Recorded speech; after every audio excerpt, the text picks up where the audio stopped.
When you drive on Highway 58 in California, there's that one part that you never forget.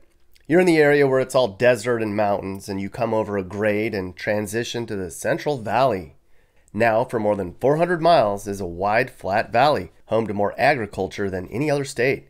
This is the San Joaquin Valley. It's an extremely profitable region that outranks countries like Canada, Mexico, Germany, and Spain for produce. California's Central Valley alone is in the top 10 in the world for agriculture.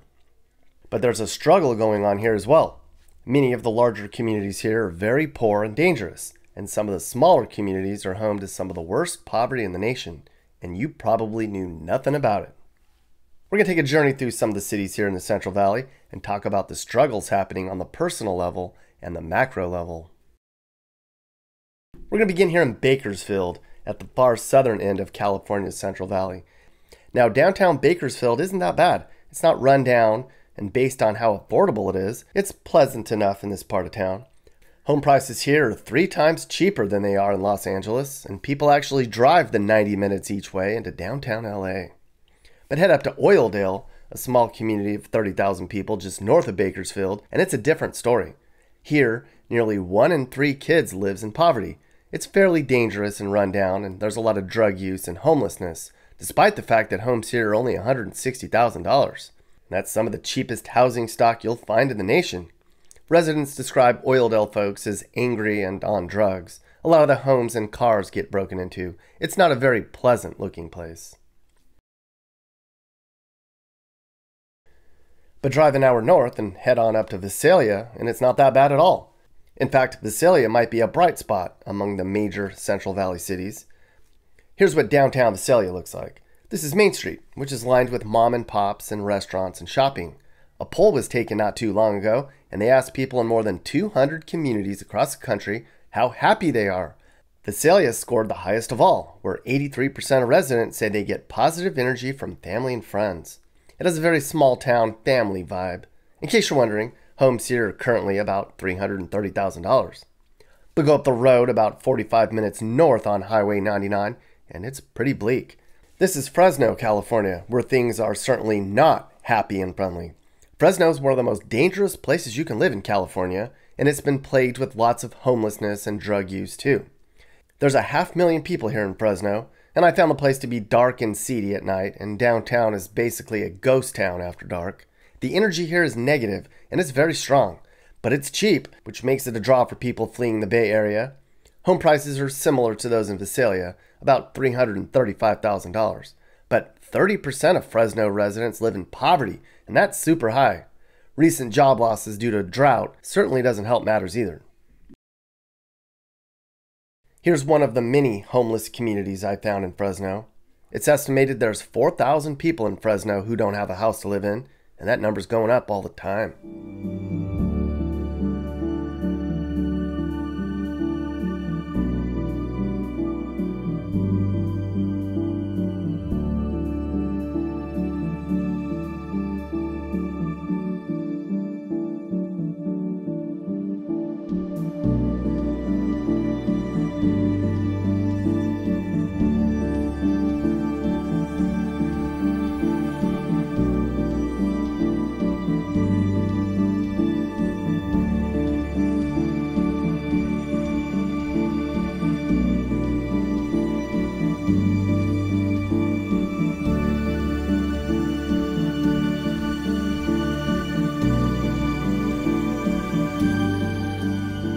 And then 2 hours north in Stockton, it's less poor, but far more dangerous than in Fresno. Here in Stockton, only 1 in 4 people live in poverty, but that's still double the national average. The crime here is also double the national average too, and the unemployment rate here hasn't really recovered since the Great Recession in 2009. Time magazine once called Stockton the most miserable place in the nation. The city was once bankrupt, and it's still far behind on paying its bills. Stockton made headlines when it ran a controversial universal basic income experiment when it gave 125 people in town $500 a month with no strings attached. The city said the program helped poor people become stable enough so they can improve their job situation. Though it was noted, the program didn't track how much of that money was spent on booze and drugs, since a lot of people just withdrew their $500 and used it as cash. But it's a sign of the times, and perhaps where cities in California are headed, giving poor people an income every month paid for by taxing higher earners. Again, there's a lot of people here in Stockton who have been priced out of the Bay Area. Homes here are about $429,000. That might sound like a lot, but it's about half as expensive here as any average place in the Bay Area, which is about an hour to the west. And while $429,000 for a home might actually sound somewhat affordable in today's crazy real estate market, it's way too much for a lot of Stockton. The homelessness rate here has tripled in the last 4 years. Here's just one area where a large semi-permanent homeless camp's been set up under a freeway bridge, just a block from downtown.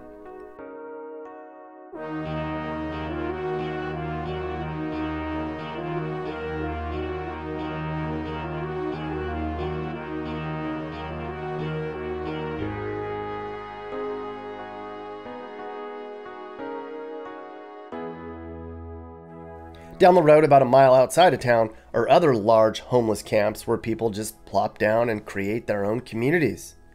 This particular homeless camp in Stockton was just torn down a few months prior without any warning. They just came in with bulldozers and destroyed everything. People like this homeless man I met said as soon as the bulldozers were gone, they just came right back in to start rebuilding their camp all over again. Is it getting worse out here in Stockton with homeless?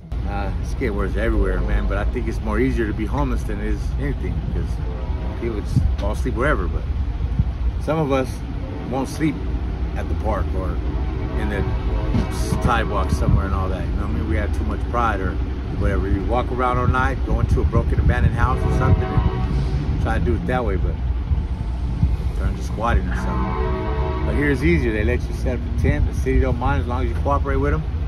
You know, keep it a little clean all there, and they leave you alone pretty much. Now you could go up and down Route 99 and throughout California's San Joaquin Valley and find lots of similar places that are struggling. There's just a ton of poor people and crime and drug use and homelessness. A report by the Congressional Research Service called the San Joaquin Valley one of the most economically depressed regions in the country, on par with rural Appalachia. These people are poor and the cost of living is super high. To get a look at exactly what this report was alluding to, I took a drive to Cutler, a small community of 5,000 people way out in the middle of nowhere in the Central Valley. It's here that you can really begin to understand what's happening in this region and in this state. My guide was my friend Jason Clark, a realtor in the area who helps people transition away from California and into more conservative states that are not dealing with these types of struggles. Jason and I visited farms that were pretty much abandoned, where the lack of water means the irrigation canals run dry. The drought here in California has been so bad that farmers are running out of water, and they have to spend a lot of money to drill deeper into wells that are drying up. The state's preparing to phase in new limits on the amount of water that will be available to these farmers, and many farmers here will get zero water in the near future. Some farmers in California are paying 4 times what they used to pay for water, or just walking away from thousands of acres of farmland. Many farmers here are in survival mode. One water supply in the area said, "We need 39 days and 39 nights of rain." And as the water here depletes, it causes the ground to sink, meaning it's harder to farm. Nearly 60% of California farmers have seen hits to their incomes, and half of all California farmers said they plan to apply for federal aid. All these woes, the drought, and the improved mechanization of farming, it's meant far less farming jobs are needed here. In Tulare County, where we are now, there's been a 23% decrease in the number of farming jobs. The lack of jobs has actually caused a big outflow of Hispanics from California back to their native countries. There just aren't as many farming jobs here for them now. As it stands today, 9 in 10 farm workers in California are foreign-born, most south of the border. Here in Cutler, the loss of jobs has had a dramatic effect on the community. Cutler used to be a much wealthier and safer place here at the foothills of the Sierras. Today, it's an example of what's really going on behind the scenes in California's Central Valley. So I'm going to show people Cutler. We drove around for about 15 minutes, and it's an example of a small community that's kind of in a bad place. Used to be better, just like a lot of places in this country. Mm-hmm. And it is clearly struggling, and you know, part of it's a loss of jobs, and part of it's just, you know, people that have just sort of given up in some places. What did Cutler used to be like? You grew up right out there, didn't you? Well, my family's all from there, so officially, Yeah. technically, I grew up in San Jose, but I spent a lot of my childhood in Cutler. All our holidays there, all my summers there. That's where, yeah, that's where my mom's side of the family's from. I'm half Mexican, so that's my Mexican family's from there. But yeah, when I was younger, well, even to go further back, you know, my mom talks about it. It was Cutler was just a small town, kind of. You know, you had your Mexican people on one side and the white people on the other side, kind of thing. But everybody kind of got along, and it wasn't anything like it is now. It wasn't the poverty is now. And so if you look at my grandparents, like my grandparents worked in the fields, right? And you know, my grandma worked in the packing house and such. They were able to buy a house, right, in Cutler back in the day. So, you know, when we talk about wages and all these things, I mean, obviously it was a whole different world back then, but it just shows how far we've come in terms of, you know, I think we talked last time too, was about, you know, Cesar Chavez and what he marched for, and making field work a legitimate job, and unionizing it. And he made a lot of gains. He did a lot of things that were good, but he wasn't able to actually unionize and actually make field work a legitimate profession like a plumber or a welder. And so, you know, no longer can a field worker buy a home, right? Even in the Valley where it's pretty much affordable. I mean, it's a lot of the I won't, let me say, so you don't get kicked off of YouTube or something, but you know, the immigration issues have not gone that direction. And so that's impacted Cutler in a way that, in the whole Valley really, in a way that, you know, doesn't help the people. I think it doesn't help, right? You know what I'm saying? So now it's definitely more, you get much more welfare. You get a lot more Section 8, right? You're getting the food stamps, people coming. It used to be, you know, migrants would come to California to work for the season. And I remember this even when I was young, growing up, being in Cutler. They would come for the season, and they would work, you know, the tomato season or fruit, whatever they were picking. And then they'd make a decent amount of money, and then they would go back to Mexico. And they could live the whole rest of the year in Mexico on the wages they made, say, working for 3 months in America.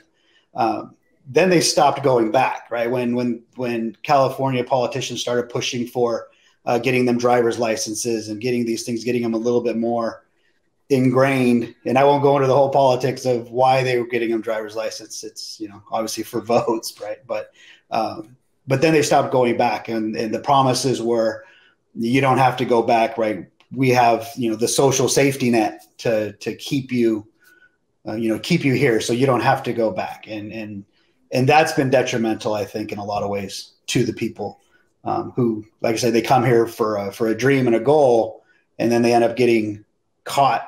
Kind of, I call it like getting caught in the safety net. It doesn't help them.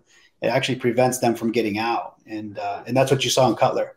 You know, you see a lot of, it's not poverty in terms of like ghetto, right? It's not like that. It's and that's why it looks so nice. Remember, we were driving around and you made the comment that, hey, this doesn't look so bad, you know? And it's like, you know, yeah, that's why, right? They're kind of in that in-between zone where they're getting enough welfare to survive and to, you know, actually be okay, but they don't want to get a job because then they'll lose the welfare. So they're kind of caught. And I think that just robs people of their potential. And that's what bothers me. You know, that's what upsets me, that these people are coming from Mexico for a dream and a goal. And they think in America, we can make it and we can do this great thing. And then ultimately they do, like, in a way, get robbed of that because they end up getting caught in that net. And then they're not able to go out and do these things that maybe they wanted to do. So, yeah, I know I'm rambling on, but I can go on. No, yeah. This is all very interesting stuff that you don't hear about. And you lived it. I mean, your family was part of the generations that started coming to California to work in the fields. So how has the whole, you know, 23% I read down in farming jobs in Tulare County since last year, the last 4 years. How is the problem with the drought and the farms that are struggling in that area impacted little places like Cutler? Probably a lot, right? Because you're going to look at, first off, you're looking at, I was going to say, the droughts causing a lot of the fields to no longer grow, right? They're not planting, or they're tearing them out. Like you got some film of that what do you call it? It was a grape orchard, right? It was ripped out. There's, we don't know why that one was torn out, but it's not uncommon out there to see that. Those were not young, or those were not old vine grapes either. And that's kind of what got my attention. It's not like these were big trunk old vines that were being ripped out for something. These were fairly young plants. And so you're starting to see a lot more of that. The water issue is compounding the growing issue, which then you don't need the labor for, right? So then that's going away. There's a lot of mechanization, right? They're using mechanical harvesters, especially like I know for grapes. And they're starting to do it even in Napa for a lot of the grapes in Napa that for our good wine, right, used to all be picked by hand, and now there's a lot of mechanical stuff there. And then also, if you're looking at Cutler, you're looking at Tulare County, that whole area, there's a lot of dairies out there, and was a big employer out there. I mean, anybody who lives in Tulare knows once upon a time you walk outside in the morning and it smelled like cows, and not so much anymore. And a lot of these dairies are, let me get out of here. Get my cat out of here. Sorry. A lot of these dairies are going out of business, and they were big employers of a lot of the migrant workers too. So you just kind of have everything compounding on itself, where the water's not flowing, the fields aren't growing, the people aren't coming. And yeah, it's not a shock that it's down, unfortunately.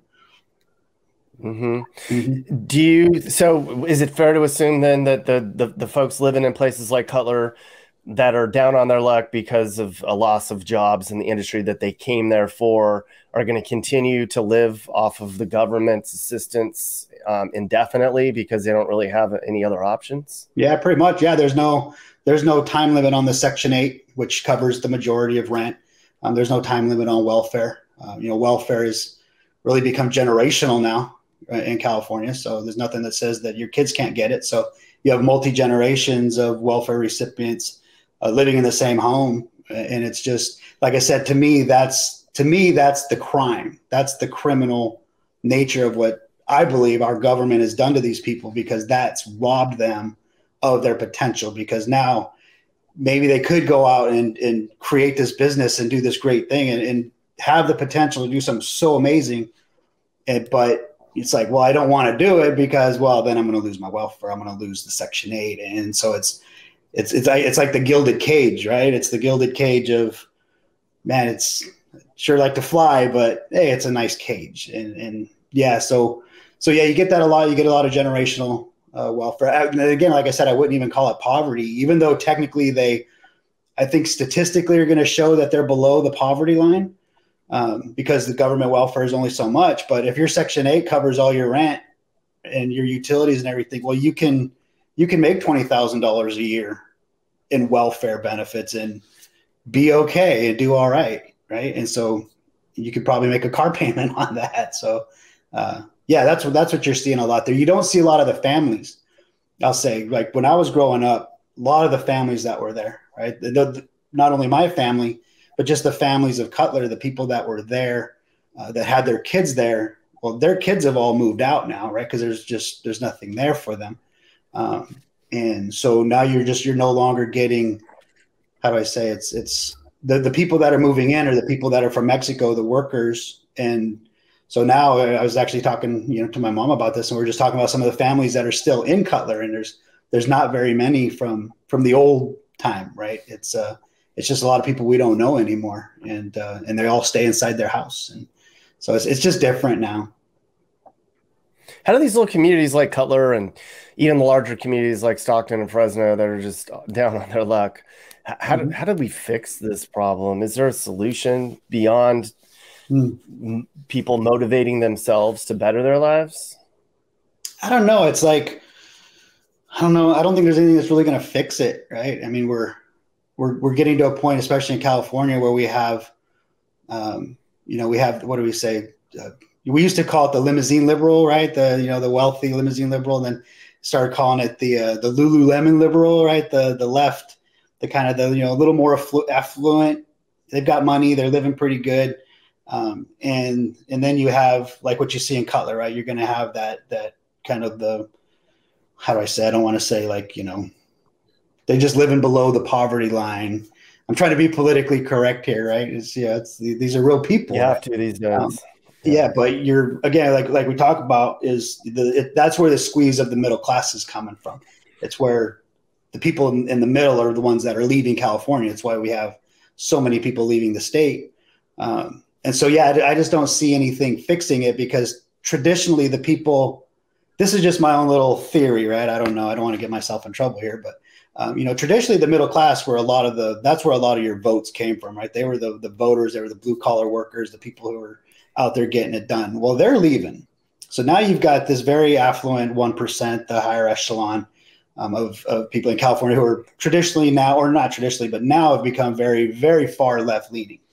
And they're the ones that are voting now. And so you've got a very left leaning, beyond progressive almost, right? It used to be liberal, it became progressive, and now it's even further than that. They're predominantly in control of California.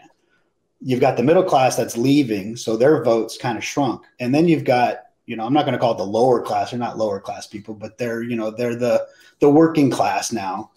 And they just don't get out and vote as much. You don't see that they're going to vote, right? And so, and again, we're going to get, if people want to look into the motor voter, all that stuff about giving driver's license to people who are not here legally, there's a lot of shenanigans going on there. And really that's what it's about. So personally, I just think California the pendulum's just swung so far right now that it's going to take, I think, something major to bring any of it back, because you have a super majority of Democrats in California. They run the show, they run the election systems here, they run it all. And so as long as they control that, I just don't see what's gonna change. We have a tech industry here that generates billions of dollars in tax revenue that kind of keeps everything afloat. And so if you're living good in California, you're living real good. And if you're not, then you're either moving or you're on welfare, so, or you're living with mom and dad, or you're trying to figure it out. And so red state relocate, that's your focus. Mm-hmm. You focus, and your I guess your specialty is helping people transition out of California to a red state, a more conservative state where they don't have all the problems California has. Have you seen what kind of stuff do people say to you when you get in touch with them? Does it seem like there's more and more people that are like, I'm leaving? What's the word on the street with what you're doing? Yeah, I hear it all, right? When I started doing this, I thought I was going to be mostly conservative, and that was going to be it. Those were all the people that were leaving. And it's been surprising, because I think we can guess, right? We can guess why conservative people are leaving California, right? You go, yeah, it's not representing them anymore. And that's the core of my business, is to say, hey, if California is not representing you, if you don't like what your kids are being taught, you don't like your business being taxed or any of that, then, I can list your home. If you live in the Bay Area, I'm in San Jose, I'd love to list your house for you, type thing. If you're outside of there, I've got conservative agents, right? That's kind of the core of it. I'm surprised, though. Like I said, I think the word on the street that surprises me is I talk to a lot of Democrats, like traditionally liberal Democrats, that are leaving. And I know that upsets a lot of people in the red states, because they're like, we don't want no more Democrats. But a lot of them are people that have kind of seen the light. They are going, hey, because I was talking to a guy a while back, and he was out of LA, and he said, look, he was a 40-year long Democrat, voted liberal, and was like, and I gave him credit. It was honorable for him to admit, he goes, we blew it. It's not working. And he ended up moving to Tennessee, but it was just interesting to hear him finally just go, we thought this was going to work. The social net is what we talked a lot about, helping people, because they're very caring people, right? The traditional liberal was a very heart-centered, very caring group of people. And so they wanted to give these benefits. They wanted to help people. They didn't want anybody to come to America and not be able to eat. But unfortunately, like we said, right, it got them dependent on that. And so he was able to say, wow, I didn't realize it was going to do that. And so I think he had a little bit of a change of heart. And so definitely talking to him after he moved was interesting. Almost like the Joe Rogan. I call it the Joe Rogan effect. I don't know if you remember Joe Rogan when he was in LA, when he had his show out of LA. He was a pretty left-leaning kind of guy, fairly liberal dude. And he moved to Texas. And if you listen to him now, that dude is like a whole different guy. But I am definitely back to the point, though, is I'm seeing more of that. I'm starting to see more people I didn't think were going to use my services now having really good conversations, is to say, hey, you know what, this isn't working, and I got to go. And so I joke with them too. I say, I'm going to have them fill out a form and promise that they're not going to vote like they voted in California, because I don't want people in the red states getting mad at me. So. Yeah, I'm sure that, it's like, Yeah, I mean, they're leaving. They don't want to. They don't want to have that happen again. I mean, why would you Yeah. bring all your baggage into your new home? So Mhm. liberals moving to red states. That'll be interesting to see Yeah. if that I'll say momentum reformed. continues. Reformed liberals. That's what I when I'm talking to them. So yeah, they're just kind of going, oh, this didn't work. And so of course I'm joking with them and talking with them about that. But even though, like I said, they may have been traditionally fairly liberal people, they're definitely seeing that it didn't work. And true, these are people that are getting older as well. So it's easy to be liberal when you're young, right? But as you get older and you start to pay the taxes and get the bills and your kids are going to school, suddenly you start kind of having that reframing of your ideas, and that's why traditionally a lot of people become more conservative as they get older, and I think part of it is that's what I'm seeing. I'm seeing people getting more conservative as they're getting older, like this guy, right, saying I was a Democrat for all these years, but it's not working anymore, and so now they're leaving. And so, but the numbers too, if you look at the numbers, I don't know if we talked about this before, but when you look at Texas and Idaho, a lot of these places, the people that are moving to these states are very conservative people, right? So, Idaho's gotten more red, right? They just passed like that open carry or permitless carry. Look at Texas with the abortion, the 6-week abortion bill, right? Those bills and those laws wouldn't be passing if they were getting more liberal, right? So their population is growing, which means their cities are growing, and their cities are very liberal, right? Their colleges are pumping out people who have very left-leaning views. And so it's easy to blame Californians, right, because they're moving there, but these are states that their cities are growing, and cities traditionally are very left leaning. And so the people from California are moving there kind of maybe almost keeping them red in a way. So, and that's my goal too. Part of what Red State Relocate is about is saying, hey, if you live in the blue area, if you live in Portland, right, you live in Seattle, and not only are you probably not happy living there if you're a conservative person, but your vote's definitely wasted, right? And so why not move to somewhere where you can have it might not be right totally red, but at least your vote has a chance, right? And at least you can maybe feel a little bit more comfortable with your neighbors, And so, so that's a big part of it too. It's mobilizing people, and if they want to move to red states where they feel that that's better for them, then I'm glad to help. Yeah, it's not going to get any better in California. It can only get worse, especially with the cost of everything going up. I mean, these people that you and I saw in the Central Valley and some other areas that I checked out on that trip. I mean, it's not going to get any cheaper. So I don't think there's going to be a turnaround at all, and it's just going to get more dangerous and more drugs and more homeless people. And so, yeah, until people finally have enough, until people finally say that's it. But I mean, it's not going that direction right now, right? It's only going the other way. We used to think that people would stay and then vote for, I voted for this party, and so now I'm here, and now I'm going to vote for the other party and fix it. They don't. They just move. They just leave. And California's left with, like I say, we got the Lululemon liberal, and then we've got everybody else, and they're running the show. They're in charge. The Central Valley in California is in a bad place, people. It's very poor, it's run down, it's dangerous, and at the same time, it's pretty expensive, and that's not a good combination. I don't think we can expect California to become more affordable. It's only going to get worse. And as people here get poorer, crime and homelessness and drug use is likely going to go up dramatically. California used to be a dream, but for many people in this part of the state, it's becoming a nightmare, and that's just a shame.